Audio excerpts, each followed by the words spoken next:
The Curwood Castle is one of 7 castles situated in Michigan, and it so happens to be in Owasso, Michigan, right here in our community.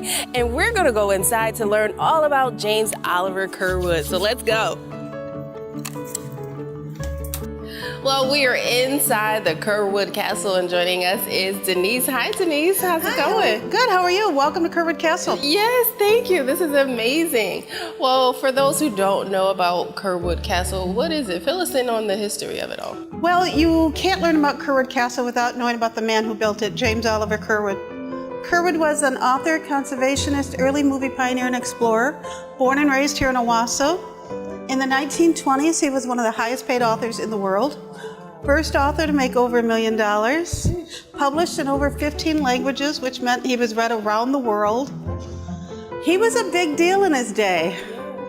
I can only imagine what $1 million from that time till now. What? I've heard as low as 13 and as high as 30. Whoa. I mean, not that I'd turned out $1 million today, but. Oh yeah, right? That's a big difference. All right, and you said he was native to Owasso, but like, why a castle right here in the center of the city? Well, Curwood loved Owasso, and even though he could afford to live anywhere in the world he chose to live here in Owasso. He said, Owasso is the nicest place I know. I was born there, I hope to die there. So when it come time, he could afford to build a writing studio, which is what the castle is. Couple things, his mother lived next door. The house is gone now, but she sold him this deed of land for $1. Good, he got a good deal, Yeah. and it was a way he could keep an eye on his aging mother. He grew up along the river, so the river inspired him. Why do you think it's so important? Because I was looking on Pure Michigan that, this is one of 7 castles that are within the state. Why is it important for it to be a popular tourist attraction to see this wonderful castle?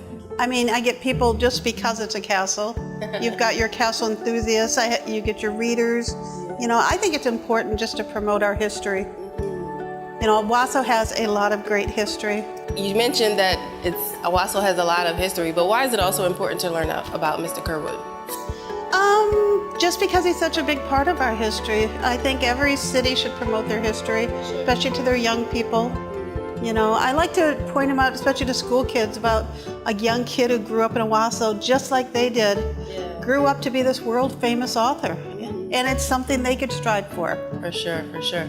Now, you said you've been here for about 11 years. What keeps you around? Nobody loves this place like I do. And I get to pour out my creative instincts, putting together displays and stuff. And I get to meet new people every day. Oh, yeah. Yeah, you mentioned you met people from around the world. Talk about that. I do. Just last week we had people from Peru, we had people from India, I've had people from Poland. He's still actually well-read over there. All right, well, we're ready for a bit of a tour. You want to show us around? Sure. Whenever you're ready, I'm ready. All right, well, let's get to it.